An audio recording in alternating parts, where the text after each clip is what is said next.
বাংলাদেশের জনগণকে বোঝা দরকার আজকে সীমান্ত হত্যা পুশিনের নামে যা যা চলছে অথবা বাংলাদেশি একজন প্রতিমন্ত্রীর মর্যাদায় উপদেষ্টাকে যে ব্যবহার এবং হেনস্থা করা হয়েছে এটা নতুন কোনো ঘটনা না। আমরা গত দশকের পর দশক থেকে দেখেছি বাংলাদেশের নাগরিকরা পড়ালেখা হোক, ট্রানজিট হোক আর চিকিৎসা হোক, ভারতের বিভিন্ন বন্দরে, সেটা স্থল সীমান্ত হোক আর বিমানবন্দর হোক, প্রত্যেক জায়গাতে এই ধরনের অপমানজনক আচরণের শিকার হয়েছে। শুধুমাত্র এবার জানতে পেরেছেন কারণ বাংলাদেশের পতাকাবাহী একজন ব্যক্তিকে এই অসম্মান করে ফেরত পাঠানো হয়েছে বলে। আমরা বাংলাদেশের বর্তমান সরকার এবং ভারতবর্ষ যারা শাসন করছেন আপনাদেরকে স্মরণ করিয়ে দিতে চাই, আপনাদের দালাল দাস আওয়ামী ফ্যাসিবাদ বাংলাদেশে ফিরবে না। বাংলাদেশ বদলে গেছে, দাসত্বের শৃঙ্খল এই দেশের মানুষ ভেঙে ফেলেছে, সেই দাসত্ব আর ফিরবে না।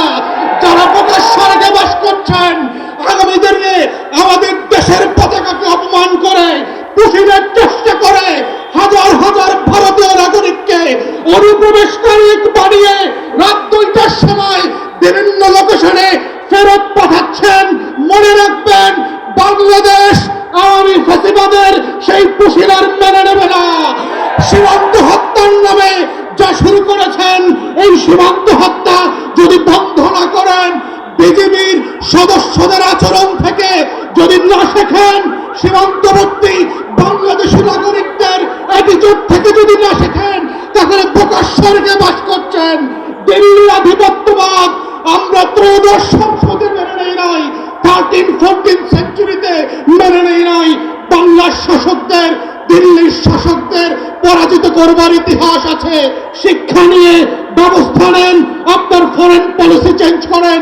আমরা firmly respectful to your territorial integrity.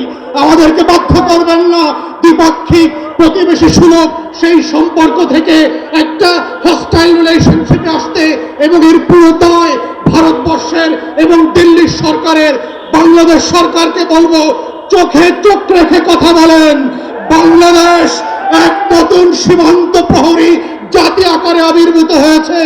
নত জানু পররাষ্ট্রনীতির কোনো প্রয়োজন আর পড়বে না। আসেন, আপনারা যতদিন সাহসীভাবে ভূমিকা রাখবেন, বাংলাদেশের প্রত্যেকটা নাগরিক 11 দল হোক আর 11 দলের বাইরে হোক, আমরা আপনাদের পাশে থাকবো লাল সবুজের পতাকাকে পাহারা দেওয়ার জন্য। সেই আহ্বান রেখে আমার বক্তব্য এখানেই শেষ করছি। আসসালামু আলাইকুম।